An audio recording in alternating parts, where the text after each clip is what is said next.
안녕하세요. 오늘부터 조선시대 한번 들어보도록 하겠습니다. 제가 조선시대 보기 전에 우리 태조의 그 가계도를 간단히 한번 좀 보고 가도록 할게요. 전주시라고 하죠. 전주에 있었는데 이성계의 고조부인 이한사라는 사람이 전주에 있었던 지방 간의 애첩을 건드렸다가 둘이 갈등이 생겨갖고 이 지역을 떠납니다. 한 1,000호를 거느리고 떠났다고 하니까 한 세력이 떠난 겁니다. 삼청으로 갔다가 의주까지 갔다라고 해요. 이제 그랬다가 이쪽 지역에 쌍성총관부가 설치되거든요. 1258년에. 이게 첫 원나라 관청입니다. 이 소식을 듣고 이 즈음에 이쪽으로 왔었던 것 같아요. 그래서 원나라의 관리로서 이제 관직 생활을 시작을 합니다. 원나라 지방관이자 우리나라 이제 감찰관 역할을 했었던 사람들을 다루가치라고 하는데 원나라 다루가치로 시작을 해요. 이 쌍성총관부가 설치될 때는 고려 조정에 힘이 빠졌다는 거를 눈치채고 원나라의 붙은 세력들이 나타나면서 이렇게 우리나라 땅덩어리가 떨어져 나가는 거거든요. 이때 조휘 탁청이라는 사람들이 이쪽 지역을 들어갖고 갖다 바친 거였었어요. 우리나라 지역 여기 몇 개 성들을 갖다 바치면서 이 사람이 이쪽 지역의 이제 그 통제관으로서 관직 생활을 하게 됩니다. 그 쌍성 총관부의 총관 자리를 이 조씨 집안이 계속 이어서 세습해 가요. 그래서 조씨라는 집안이 있고 이성계 집안은 여기 살지 못하고 위쪽으로 근거지를 마련하고 살았던 것 같아요. 다루가치라는 지방을 하면서. 자, 그러면서 수완이 있었던 게 이 이성계 집안이 이 조씨 집안하고도 이제 인척 관계를 맺게 됩니다. 그러면서 동북 지역에 세력 있는 집안으로 성장하게 돼요. 자, 그러다가 이성계 할아버지 때쯤에 원나라는 중운이 풍습했었거든요. 여러 여자를 부인으로 둘 수 있어요. 우리 조선시대 같은 경우는 부인 한 명만 두고 이제 둬도 이제 첩만 뒀었잖아요. 중운이 풍습이다 보니까 중운을 하는 과정에 여기서 이제 갈등이 발생합니다. 이성계 할아버지가 원래 처가 있었고요. 처가 이제 이자춘이라는 이성계 아버지를 낳았던 거고 그 뒤에 다시 혼인하는데 조씨 집안하고 혼인해서 조씨 집안 피해를 받은 애도 낳게 된단 말이에요. 이제 그러고 나서 이 다루가치 직을 이성계 집안도 자식들한테 세습하고 있었는데 이거를 이자춘한테 세습하려고 했었는데 이 조씨 집안의 딸내미가 자기 자식을 세습직으로 이제 하려고 했었던 거예요. 그러니까 이거를 원나라한테 이제 허락을 받는데 원나라가 뜻밖의 이자춘 편을 들어줬어요. 이성계 쪽 편을 들어줍니다. 조씨 편을 들어준 게 아니라 조씨 집안도 이때쯤 되면은 많이 세력이 좀 꺾였다는 걸 보여줘요. 그러면서 이성계 집안이 조씨 집안도 넘어설 정도로 세력을 더 가지게 된 것 같아요. 이성계 아버지인 이자춘 때쯤 가면은 꽤 세력가가 된 것 같아요. 꽤 조씨 집안도 이제 많이 꺾이고 했으니까 이쪽 지역을 통제하는 이제 큰 세력이 된다. 그 할아버지가 중혼을 하면서 후계구도에 갈등이 생긴 것 때문에 조씨하고 이제 사이가 그때 약간 틀어진 것 같아요. 그러고 나서 국민왕이 여기서 있잖아요. 기철을 죽였단 말이에요. 기철 죽이고 나서 기왕후가 여기 있는 군대를 이쪽으로 공격할까봐 죽이자마자 바로 여기도 같이 공격했단 말이죠. 공격할 때 이성계 집안한테 먼저 타전을 합니다. 도와줄 수 있겠냐. 자, 거기서 이제 조씨 집안과 갈등이 있었으니까는 이성계 집안이 오케이를 해줘요. 이자춘이. 그러면서 이자춘이 처음으로 고려의 관리가 됩니다. 그래서 이 작전도 성공하게 되고요. 쌍성총관부로 수복하게 되고 이자춘과 이성계가 개경으로 이주하게 되는 배경이 됩니다. 그래서 처음으로 고려 관리로 입성하게 돼요. 이때까지는 함경도에 있었던 저 촌에 있었던 거기다 이제 무인이란 말이에요. 고려는 이제 문신이 돼야지 뭔가 좀 하는 사람이고 똑똑하고 집안도 괜찮다라고 하지 무신 집안들은 그렇진 않았었어요.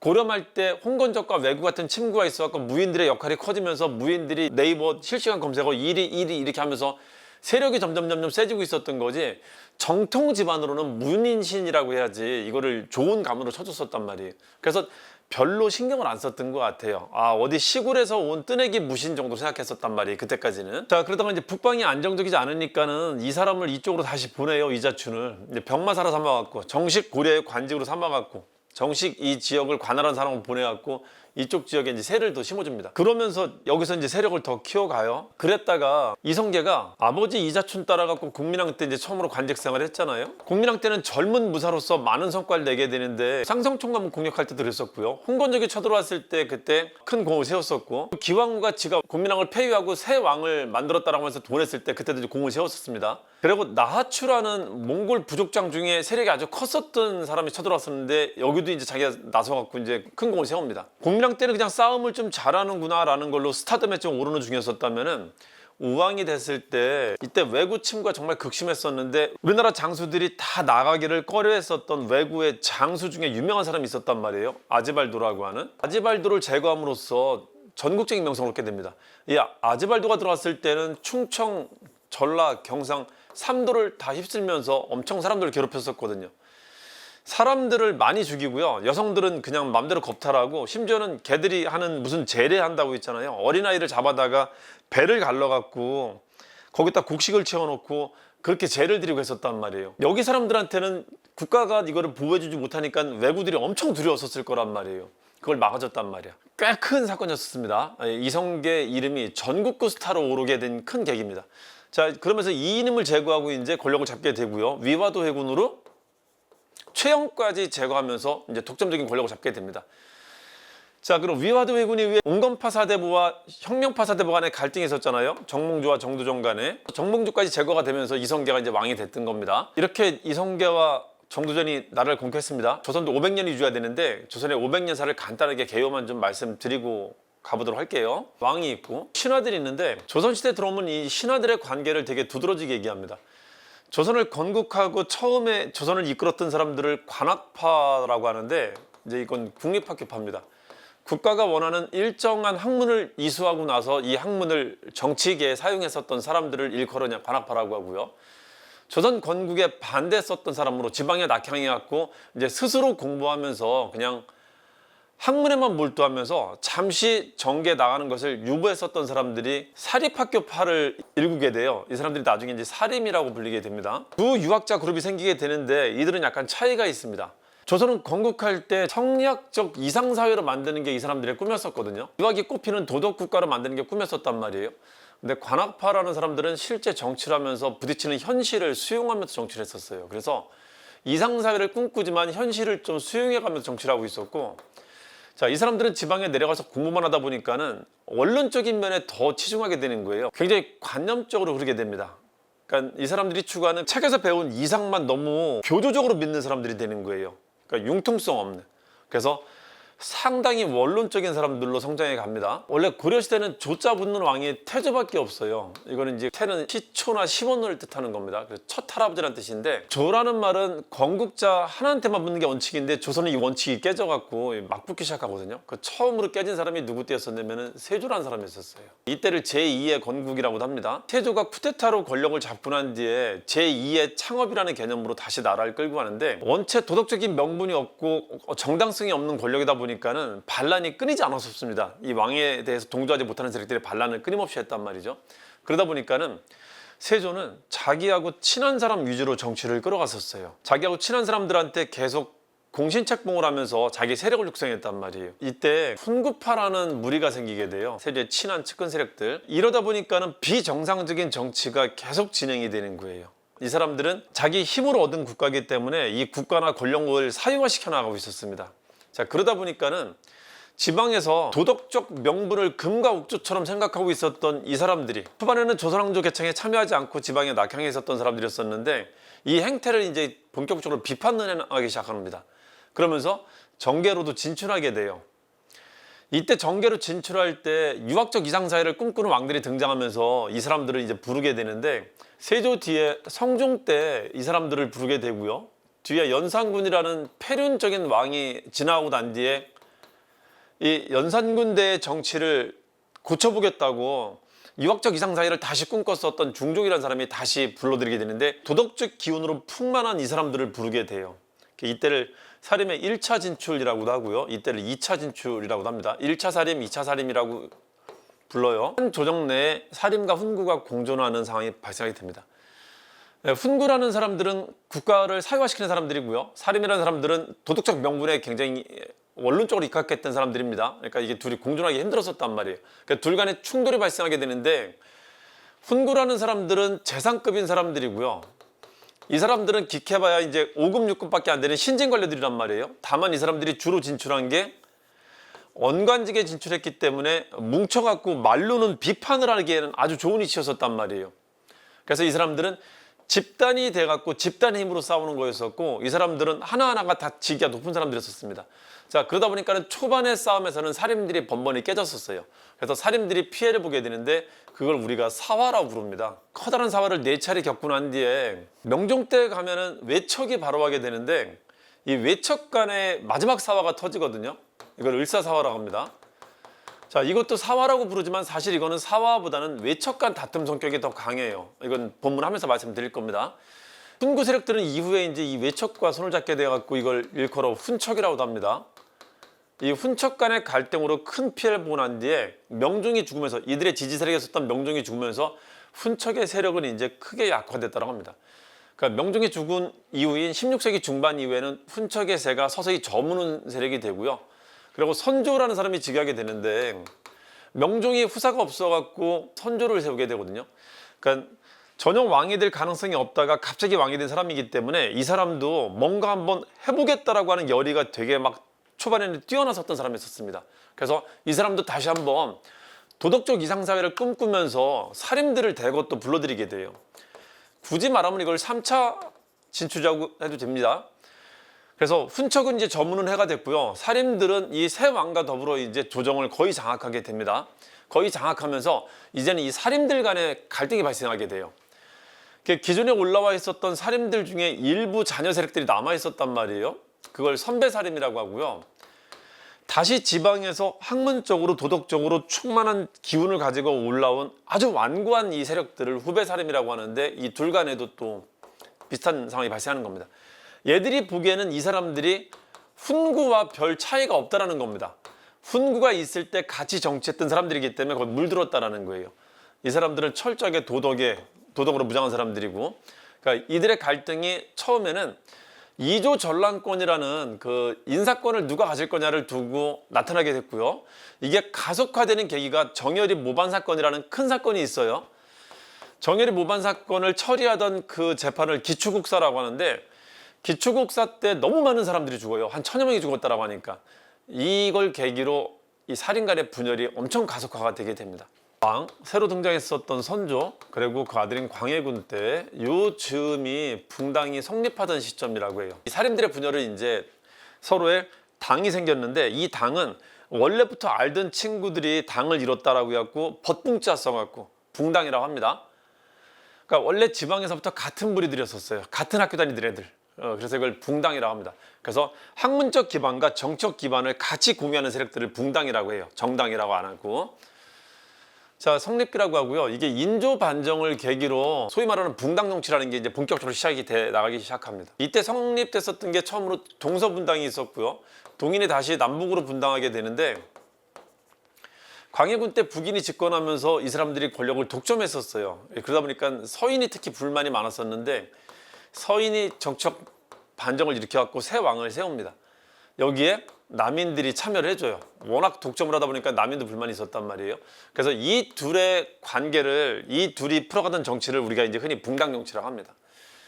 자, 이 둘이 인조 반정으로 양당 정치를 구축하게 되고요. 이 둘이 크게 한번 싸웠었던 게 현종 때 예송 논쟁으로 한번 크게 싸우게 되고요. 예송 논쟁은 효종이 죽고 난 뒤에, 효종이 둘째였었거든요. 이걸 둘째의 장례식을 치를지 첫째의 장례식으로 할지를 두고 싸우게 됩니다. 왜 이런 게 붕당 간에 큰 싸움이 됐었냐면은, 이 살인들은 도덕이나 예의라는 게 가장 중요한 가치예요.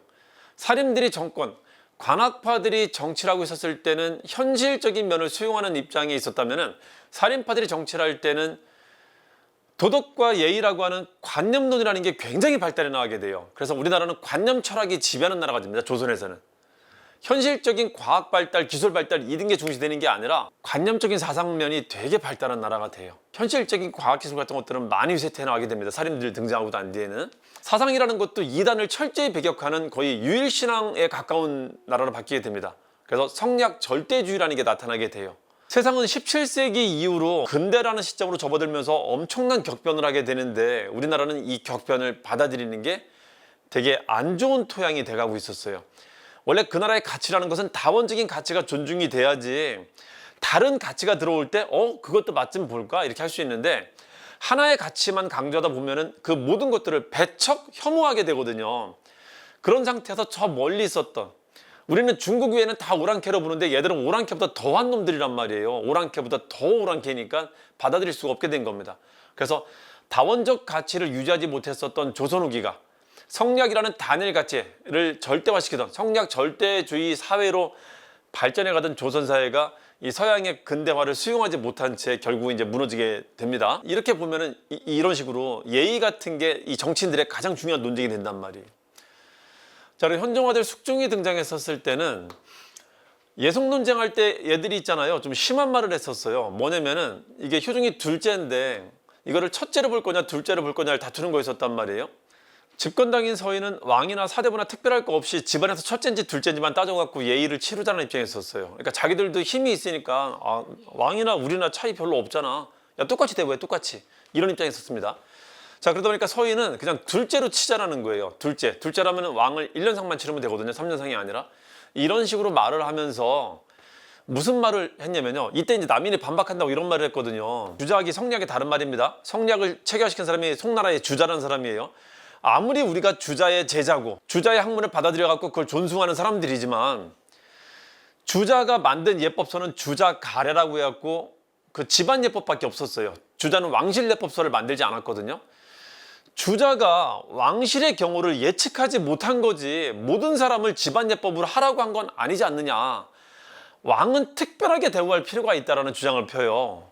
그러면서 효종이 왕이 됐다는 것은 어쨌든 대통을 이은 거 아니냐, 적통을 이은 거 아니냐. 그럴 경우에는 집안에서 가통을 이은 것과 비슷하게 장남으로 쳐줄 수 있다라고 하는 논지를 핍니다.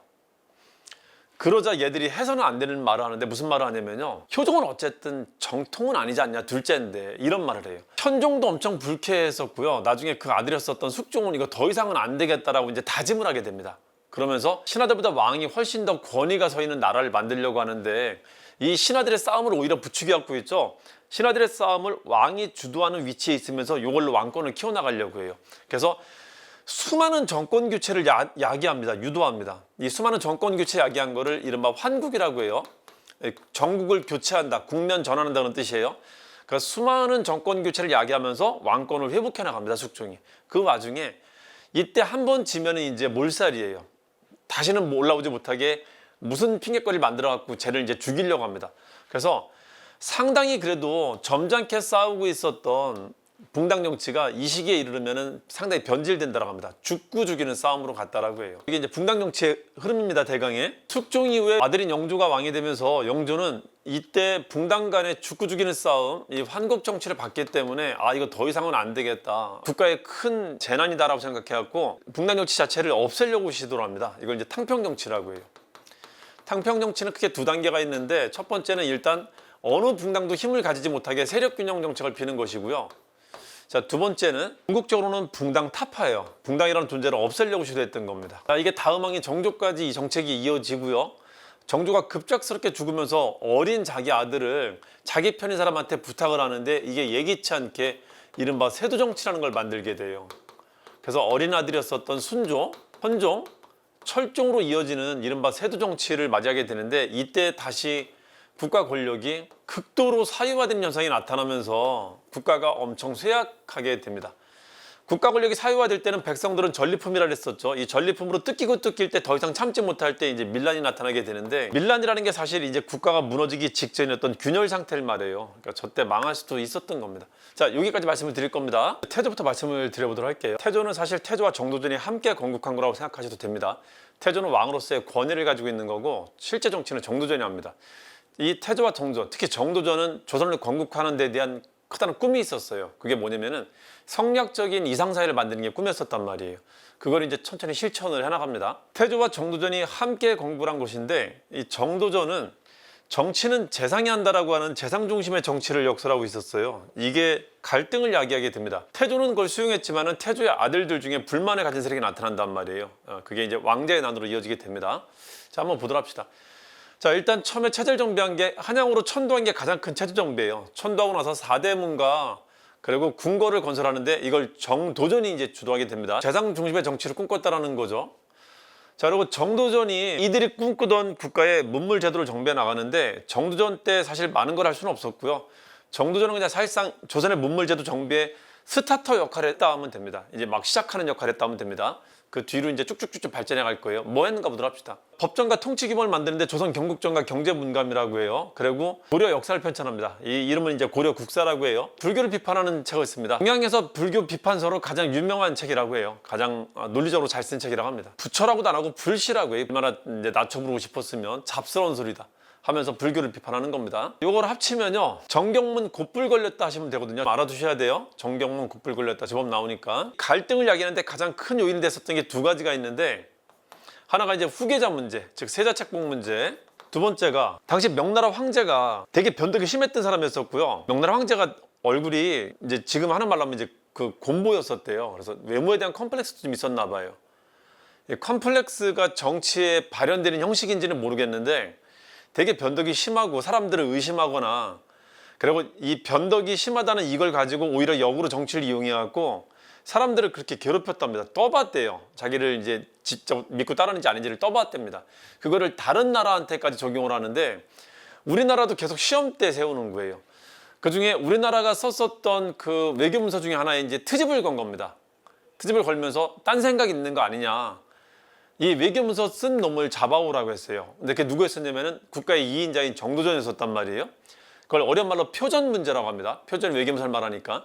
근데 국가 2인자, 사실상 1.5인자인데 이 사람을 보낼 수는 없잖아요. 그래서 명과 조선 간에 큰 갈등이 발생합니다. 그리고 실제 그냥 외교문서만 가지고 트집 잡은 건 아니고요. 북방에는 여진이라는 부족 애들이 있는데 국가를 세우지 못하고 이제 다시 부족으로 살고 있는 애들이 있었는데 여진의 귀속 문제를 가지고 조선하고 명하고 갈등이 있었어요. 그러니까 이게 빈 땅이 아니란 말이죠. 명이 있다면 얘들이 원나라한테 점령당했다가 이제 독립을 한 거기 때문에 북방에 대한 관심이 또 유난히 높은 때였었어요.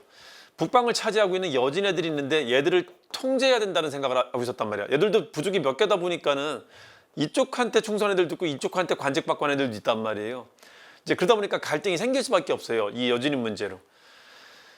그리고 여진이 이쪽으로 자꾸 귀속되면 얘가 의심을 할 수밖에 없고요. 그런 문제가 이제 껴 있습니다. 그래서 이제 명나라가 그걸 의심하면서 이걸 이제 떠본답시고 이제 그 외교문서로 이걸 문제를 일으킨 건데 여기에 강대강으로 대응하게 돼요. 그 명나라 사신이 왔었을 때 군사 시위를 합니다. 군대 사열식 같은 걸 하면서 위협을 가하고요. 그리고 실제 요동을 정벌 한다고. 되게 웃겼었던 게 고려 말 때 요동 정벌하자니까 그거 싫다 해갖고 위화도 회군으로 권력 잡았던 애들이잖아요. 이제 이번에는 자기들이 시도를 합니다. 그거를. 그래서 진도라고 해갖고 전쟁 나가면 군대 진을 펼치는 방법이 있잖아요. 그런 걸 계속 이제 훈련을 하면서 실제 실전에 가까운 훈련들을 막 해나갑니다. 사신이 왔을 때 이 훈련 모습을 보여주기도 하고요. 위협적으로 요동 정벌 시도를 하는데 이때 보관이 뭐냐면요. 요동 정벌을 하려면 군대가 필요하잖아요. 아직은 국가가 수립된 지 얼마 안 됐기 때문에 국군이라는 게 존재하지 않습니다. 그냥 고려 말 때처럼 몇 명의 장수들이 자기 사병을 가지고 있고 이 장수들만 내가 잡고 있으면 내 편으로 만들고 있으면 군대 좀 보내세요. 이런 식이었단 말이야. 근데 이런 식으로 계속할 수는 없잖아요. 언젠가는 국군을 만들어야 되잖아요. 이걸 고려 때는 관군이라는 게 그 역할을 한 겁니다. 호족이 사병들을 거느리고 있었는데 야 거란하고 싸워야 되니까는 군대 보내 하면서 일단 국군이라는 개념으로 묶은 거였었어요. 그걸 정도전이 다시 하려고 했던 겁니다. 요동 정벌해야 되니까는 군대를 내라. 그러니까 왕자들도 막대한 사병을 거느리고 있었는데 특히 왕자들 타겟으로 이제 군대 보유하면 안 된다. 군대를 다 국군으로 귀속시키겠다는 발표를 한 겁니다. 여기서 사병까지 뺏기면 왕자들은 이제 완전히 힘을 잃게 되는 거예요. 저 재상이라고 불리는 저자가 결국은 조선이라는 나라를 지가 가지려고 하나보다 하면서 반발을 막 하게 됩니다. 부글부글하게 돼요. 자, 거기서 이제 결정적으로 나서게 됐던 게 이 이방원, 이성계 다섯째 아들이 나서게 됩니다. 이걸 왕자의 난이라고 합니다. 왕자가 일으킨 난이라 그래요. 자, 이걸 계기로 정도전이 제거가 됩니다. 이성계가 가장 좋아했었던 자기는 무신이라 무신이에 대한 컴플렉스가 있었단 말이에요. 그래서 공부 잘하는 사람들이 같이 노는 거를 너무 고마워하고 자기 옆에 있다는 걸 되게 자긍심 있게 여겼었는데 그 이성계가 정말 좋아했었던 문신 친구들을 둘을 다 죽였단 말이야, 그 아들이. 그래서 이방원을 엄청 싫어합니다. 굉장히 중요한 역할을 그때그때마다 하긴 했지만은 그 자기 친구들, 정말 아끼는 친구들 죽였다는 것에 대해서는 굉장히 싫어했단 말이에요. 정몽주를 죽임으로써 조선이 건국되게 됐고요. 정도전을 죽임으로써 이제 이방원이 왕이 되게 되는 겁니다. 기억 좀 해두세요. 그리고 하나 더 있습니다. 세자책봉하는데 이성계가 북방에서 살았었잖아요. 여기 살다 잠깐 고려 관료가 됐다가 다시 이쪽 이제 병마사로 가갖고 이쪽에서 활동하고 있었단 말이에요. 여기서 만났었던 부인이 한씨가 있고요. 그리고 이쪽으로 내려와서 만난 부인이 개경 인근의 정말 권세가 집안하고 결혼합니다. 그래서 이성계가 지방 촌놈 취급을 받지 않고요. 중앙 정계에서 탄탄하게 자리 잡는 데 크게 도움을 준 집안이에요. 이 집안이. 강씨와 결혼하게 되는데 이 한씨는 죽고 나서 이제 아들만 남게 된 거고 강씨는 살아 있습니다. 지금도. 그래서 조선 건국하고 왕비가 된 사람은 이 사람이 왕비가 돼요. 그래서 정도전은 이 강씨 아들을 왕으로 세우려 했었던 겁니다. 세자책봉을 여기로 한 거예요. 방석과 방번이 있었는데 그중에 이제 막내 동이를 세자로 세우려 합니다. 너무 어린 애를 왕으로 세우려 했었던 겁니다. 정치는 어차피 왕이 하는 게 아니라 재상이 한다는 생각이 있었기 때문에 저 첫째 부인이 낳았었던 저 괄괄한 왕자들은 재상들이 통제하기 힘들 거라는 거지. 그래서 어린애를 세운 겁니다. 그래서 이 첫째 부인의 아들이 이제 반발하게 된 거예요. 이 세자책봉 문제의 갈등과 그 요동정벌을 핑계로 파병을 혁파하겠다라는 이 시도가 결국은 이 왕자들을 움직이게 했던 겁니다. 정조전이 죽습니다. 그러니까 정도전은 태조 때까지만 존재하는 단어다라는 거 꼭 기억해 두세요. 태종이나 세종 이때 나오는 단어들보다는 무조건 앞에 있어야 되는 거예요. 자, 요거 잘 좀 기억 좀 해두세요. 정경물 콜록콜록 에치 곧불 걸렸다. 그래서 죽은 겁니다. 정경문 곧불 걸렸다. 정도전, 조선 경국전, 경제문감, 그리고 고려 국사 불시자병 꼭 기억해 두시고요. 그 감기약은 요동에 있대요. 그래서 천상 요동으로 갈 수밖에 없어요. 감기 고치려고. 자, 이때 천상열차 분야지들 만든다. 그리고 요동정벌 시도가 있었다. 천상요동. 요까지 꼭 좀 기억 좀 해두세요.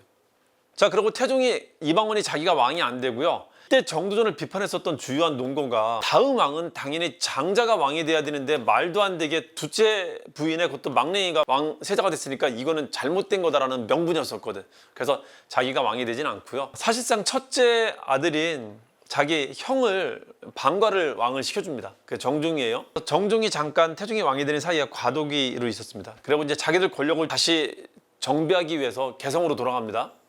개성으로 돌아가고 난 뒤에는 이 형 밑에 동생들 간의 싸움이 발생하게 돼요. 왕자들 간의 시가전을 잠깐 벌입니다. 이걸 2차 왕제난이라고 합니다. 이 2차 왕제난을 겪고 나서 이제는 이방원이 자연스럽게 자기 권력을 이제 가져가게 됩니다. 근데 되게 웃긴 거는 2차 왕제난을 겪고 나서 자기가 이제 세자가 책봉됩니다. 동생인데 세제가 아니라 세자로 책봉합니다. 명목상 정종의 아들로 입적이 돼갖고 자기가 세자가 돼갖고 이제 다음 왕이 됩니다. 왜 그런 거냐면요. 자기가 적장자가 왕이 된다는 명분을 내세웠기 때문에 그 적장자라는 개념에 이제 집착해갖고 그러는 거예요. 이건 참고만 좀 해두세요. 이렇게 정종이 왕이 됐다가 결국 이제 태종이 왕이 됩니다. 자, 태종은 이성계 아들들 중에서 유일하게 문과에 급제한, 그러니까 학문적으로도 공부를 잘해서 사람이었습니다. 고려말 때 이방원이 문과에 급제했을 때 이성계가 너무 기뻐하고요. 무신이라고 그 천대받고 차별받던 게 너무 이게 컴플렉스이자 이제 맺혔나 봐요. 이성계가 싸움을 정말 잘했었거든요.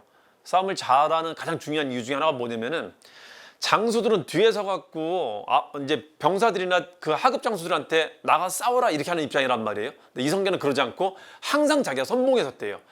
그러다 보니까 이 군대 사기가 이제 여기는 말도 못했었던 거예요. 군대 사기나 단합력 같은 게. 그래갖고 어떤 전투에서도 패한 적이 없었다는 겁니다. 항상 이겼다는 거예요.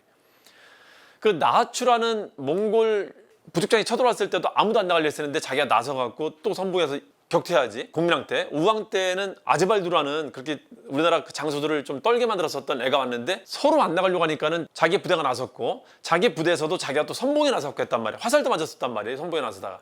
그렇게 하면서까지 전투를 계속 이제 수행해 나가니까 많은 명망을 얻었단 말이에요. 근데 이 명망은 똑똑하다는 명망이 아니라 그냥 싸움 잘한다는 명망이니까 약간의 컴플렉스는 있었나 봐요. 그 와중에 아들이 문과에 급제했다는 소식을 들으니까 너무 기뻐했대요. 자랑을 그렇게 하고 다녔답니다. 자, 그랬었던 아들인데 자기는 자꾸 이 정치의 욕심을 보이다 보니까는 정몽주 죽이고 정전 죽이면서 이제 갈라지게 됐던 겁니다. 어쨌든 이 사람은 학식도 있었던 왕이었었다. 자, 이 태조를 창업의 군주라고 한다면은 항상 그 아들 때 가면은 뭐가 나타나냐면요. 창업도 어려운 일이지만 수성도 되게 어려운 거거든요. 나라를 세우고 나서 유지해 가는데 유지하는 바탕을 만드는 게 되게 어려운 거예요. 그 수성의 단계로 접어들 때 반드시 나타나는 게 뭐냐면 공신숙청이라는 게 나타나요. 그래서 창업에서 수성으로 발전해 가는 군주였다는 걸 기억하시면 됩니다. 이때 수성으로 발전해 가는데 수성의 단계로 접어드는데 했었던 게 공신숙청이었다는 걸 기억 좀 해두시라고요. 체제정비와 공신숙청을 했었다. 이걸 좀 기억하시면 됩니다. 간단히만 알려드릴게요. 이 사람은 재상정치를 반대했었던 겁니다. 정도는 재상정치를 내세웠던 거고, 그래서 재상을 정치에서 배제하는 정치를 피게 되는데, 자, 이게 왕이라면요, 왕 사이에 의정부라는 기구를 둬요. 그리고 의정부 밑에 6조 각 부가 있는 거예요. 각 부가. 각 담당 부서 일을 담당하는 각 부가 있는 건데, 이러다 보니까 정승들의 역할이 되게 커질 수밖에 없어요. 실질적으로 이 사람들이 뭔가 결정에 관여하기 때문에 요거를 제끼고 의정부의 정승들을 정치에 참여시키는 걸 배제하고 왕이 이 얘기를 직접 듣겠다는 정치 체제를 만들게 됩니다. 이걸 육조직계제라고 합니다. 일 엄청 늘어나지만 하여튼 왕이 직접 정치를 주도하기 위해서 이걸 만듭니다. 육조직계제다. 사간원이라는 언론계를 독립시켜갖고 이 재상들을 견제하게 해요. 사관들은 원래 왕과 대신들을 견제하는 기구인데요. 언론기구는. 이거는 집권자가 어떻게 쓰냐에 따라 갖고 그 수단이 될 수 있단 말이에요, 이 도구가. 그래서 이 대신들을 견제하라고 일단은 독립시켜 갖고 활동하게 합니다. 또 하나가 사병을 결국 혁파합니다. 자기 때까지는 자기 사병을 뺏는 건 싫었지만은 자기 위에 다른 사람이 사병 갖는 건 싫단 말이야. 어쨌든 없어져야 돼. 국군으로 이건 돌려야 되는 겁니다. 그래서 태종이 결국은 사병을 혁파합니다. 자, 그리고 한양으로 재천도 하는데 이건 뭐 때문이냐면요, 정종이 왕이 되고 나서 태조는 이제 서울에 머무르지 않고 이제 떠돌이 생활을 합니다. 자기 함경도로 돌아갔다가 그리고 서울 근방에 있는 절로 다니면서 궁궐로 돌아오지 않고 떠돌이 생활을 합니다. 그러다가 태종이 왕이 됐을 때 마지막으로 함경도에 있었던 자기 친위 세력을 동원해 갖고 난을 일으키는데 그걸 조사의 난이라고 합니다. 근데 진압돼요. 진압되고 나서 이제 포기하고 태조도 돌아오게 됩니다. 돌아오면서 이 사람이 마지막으로 부탁을 해요. 자기가 살아생전 만들었었던 가장 큰 업적이 건국인데, 창업인데 이것만큼은 지키고 싶었나 봐요. 그래서 자기가 창업한 지역 있잖아요, 서울로 돌아가라 라고 이제 마지막 부탁을 합니다. 그래서 한양으로 다시 돌아갑니다. 한양으로 돌아가는데 정도전에 만들었었던 경복궁으로 돌아가지는 않아요. 그래서 궁궐 다시 만듭니다. 두 번째 궁궐 만들어요. 그걸 창덕궁이라고 합니다. 호패법을 실시해 갖고요, 이때 체제정비에는 왕권을 강화시키는 방향으로 합니다. 온 국민을 통제하는 주민등록증 제도를 만들어요. 이게 호패입니다. 이걸 만듭니다.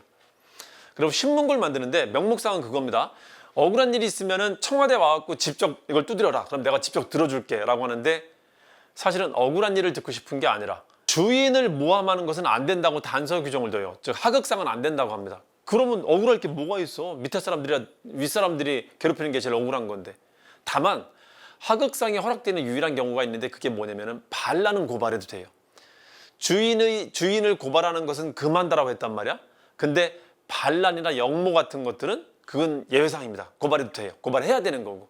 그래서 신문고라는 걸 만들었지만 사실상 이거는 반란자 색출 용도로만 썼다라고 해요. 예, 이런 용도로 하는 겁니다. 그래서 이거를 이렇게 기억하시면 좋습니다. 육사후신이라고 하시면 돼요. 태종 때 왕권을 키워나가는데 누굴 데리고? 육사생도를 데리고 자기를 지켰었다는 거지. 육사후신. 이게 태종이 했었던 왕권 강화를 위한 체제정비였다는 걸 기억하시면 됩니다. 육조직계제, 사관원 독립시켰다, 호패법, 신문고. 자, 그리고 조선의 문물제도를 계속 정비해 나갈 건데요, 이때는 저주혼이라는 게 있어요. 저화라는 화폐를 만들고요, 원간섭기 때 원나라 화폐를 썼었어요. 한 80여 년간 간섭을 받다 보니까 원나라의 경제체제에 편입되게 됐는데, 원나라는 화폐를 지폐를 쓰더라는 거예요. 걔들은 80여 년간 지폐를 쓰다가 갑자기 걔들이 나가버리니까는 우리 쓰던 습관이 있는데 좀 이상하잖아요. 그래서 걔들이 나간 뒤에 우리 스스로 한번 지폐를 만들어 봤어요. 그게 공양왕 때 저화라는 건데, 그때는 제대로 발행이 안 됐습니다. 그러니까 이 사람들도 고려 말에 살았던 사람들이었으니까, 태종이 이제 그 흔적을 가지고 있었던 사람이니까 결국은 태종이 그 지폐를 복원해내요. 저화를 만들어냅니다. 화폐를 만든다는 것은 국가가 재화를 통제한다는 거예요. 돈 있는 집안들은 자기 돈이 국가에 노출되는 걸 별로 좋아하지 않아요. 근데 화폐를 찍어갖고 화폐로 뭔가 유통이 된다 그러면은 국가가 이 나라의 재화가 얼마만큼 움직이는지 눈 보듯이 훤히 볼 수 있단 말이에요. 그래서 국가를 통제하는, 재정을 통제하는 방식 중 하나입니다. 국가 재정이 막 늘어나는 거예요. 몰래 삥땅 치는 이 그 부자들의 돈은 줄이고 국가 재정이 늘어나는 겁니다. 화폐를 만드는 데 성공했다. 자, 그리고 주자소라는 걸 만듭니다. 자, 우리나라가 세계에서 최초로 금속칼자를 처음 만들었단 말이에요. 그 증거가 무신집권기 때 상정고급예문이라는 걸 금속칼자로 찍었다라는 기록이 있어요. 최후 때. 이거는 이제 존재하지 않으니까 입증할 수는 없고요. 일단 기록은 존재합니다. 상정고급예문 찍었다고. 자, 그리고 고려말 우왕 때 가면은 직지심체유절이라는 게 남아있어요, 현재. 그래서 세계에서 가장 먼저 금속칼자를 만들었다는 게 세계적으로 공인되고 있단 말이에요. 자, 이렇게 금속칼자의 나라다 보니까 조선은 건국하고 난 뒤에 잘 정비된 금속칼자를 막 계속 만들어갖고 발전시켜 나갑니다. 인쇄문화가 발전하는 게 어떤 의미를 가지냐면요, 요거는 그냥 시간이 가도 조금만 말씀드릴게요. 정보라는 게 굉장히 중요한데요, 인간 사회가 처음 생겼을 때는 구석기 인간들은 그냥 우가우가 우짜짜 수준이었었고, 신석기 때 정착하면서 나는 가만히 있고 주변이 계속 움직인단 말이에요. 자연 환경들이 변한단 말이야. 그래서 이 정보라는 게 귀해지기 시작했습니다. 이 정보를 가진 사람들이 뭐로 등장하게 되냐면은 샤먼으로 등장하게 돼요. 샤먼이 나중에 계급을 가지게 됩니다. 청동기 때 가면 이 사람들이 군장이 돼요. 일기예보 좀 할 줄 아는 사람들이 군장이 되는 거예요. 자, 그러다 철기 때쯤 되면은 정치라는 게 전문화되면서 정치라는 왕과 그리고 이 예측을 하는 사람도 전문화되면서 이런 샤먼들이 재정 분리가 되게 돼요. 자, 그리고 샤먼이라는 거에 대한 정보는 점점 이제 많은 사람들이 알게 돼요. 야, 너 뭐 이게 축적이 된단 말이야. 야, 가을 때쯤 되면 뭐 태풍 오는 거는 늘 그랬던 거 아니야?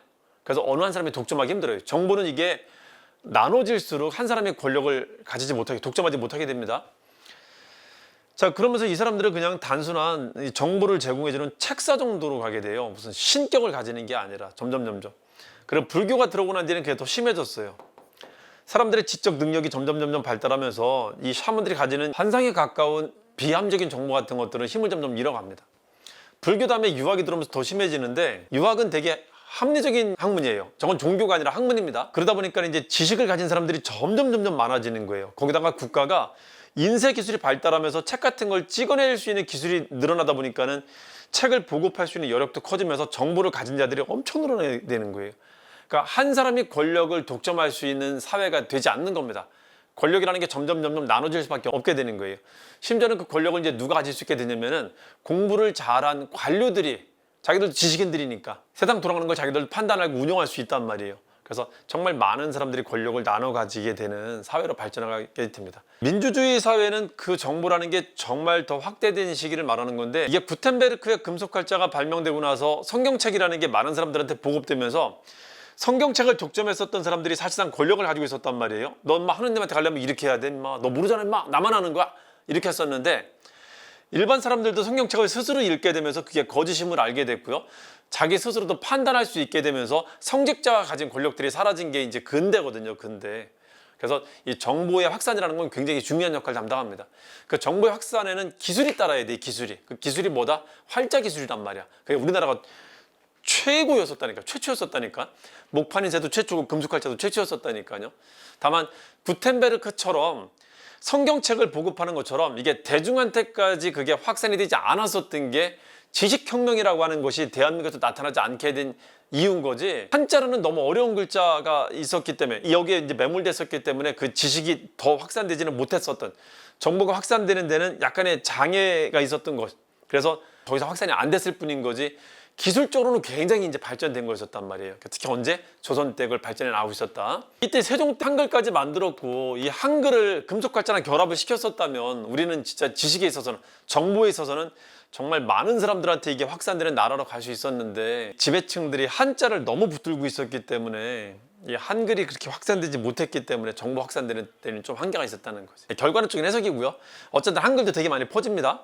한글이라는 게 나왔기 때문에 정보가 되게 많이 확산되는 역할을 했는데, 우리는 지금 결과론적으로 조선은 망했기 때문에 이 한글이 퍼지면서 지식이 확산되면서 나타난 결과물이 뭔지 우리는 지금 예측하거나 계산하거나 그 결과치를 모를 뿐인 거지, 사실은 우리가 모르는 큰 기운이 있었을지도 몰라요. 거기도 이 한글의 확산이 되게 큰 영향을 미치고 있었던 건지도 모릅니다. 자, 정보와 정보를 확산시킬 수 있는 이 기술의 발달, 지금 그 얘기하다가 잠깐 말씀드린 겁니다. 중에 태종 때는 아예 금속활자를 만드는 관청을 만들었다는 거예요. 그걸 뭐라고 한다? 주자소, 활자를 주조하는 관청이라는 걸 만들었다는 겁니다. 여기서 만든 그해의 활자를 개미년의 활자다 해서 개미자라고 합니다.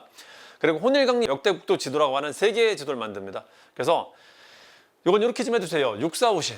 태종은 자기 힘을 키웠기 때문에 자기를 지키는 사람들이 있었다. 이게 누구다? 육사오신. 근데 사람을 하도 많이 죽였기 때문에 저주하는 사람들이 많았다. 저주혼이 많았다. 이렇게 하시면 됩니다. 저주혼, 이것까지 하면 저주개혼 하시면 됩니다. 특이한 거는요, 이 두 가지인데, 천문도 태조가 7년밖에 집권을 못했는데 이게 천문 관측하고 천문들 만들 정도의 시간이 있지 않았었단 말이에요. 고구려 천문도를 본따 만들었다고 합니다. 자, 태종은 개 뜬금없이 세계 지도를 만들었단 말이에요. 이 둘의 공통점이 뭐냐면요, 왕이 될 자격이 전혀 없었던 사람들이었어요, 둘 다. 그렇게 왕이 됐기 때문에 이 사람들은 왕의 어떤 신성성이나 권위 같은 걸 세울 필요가 있었단 말이에요. 그래서 만든 것들이 이런 작품들이다라는 걸 기억하시면 됩니다. 이 사람은 하늘로 뭔가 연결하는 걸 한 거예요. 이제 그게 천문도라는 작업을 만든 거고, 이 사람은 세계 지도라고 하는 굉장히 독특한 문화 유산을 만든 겁니다.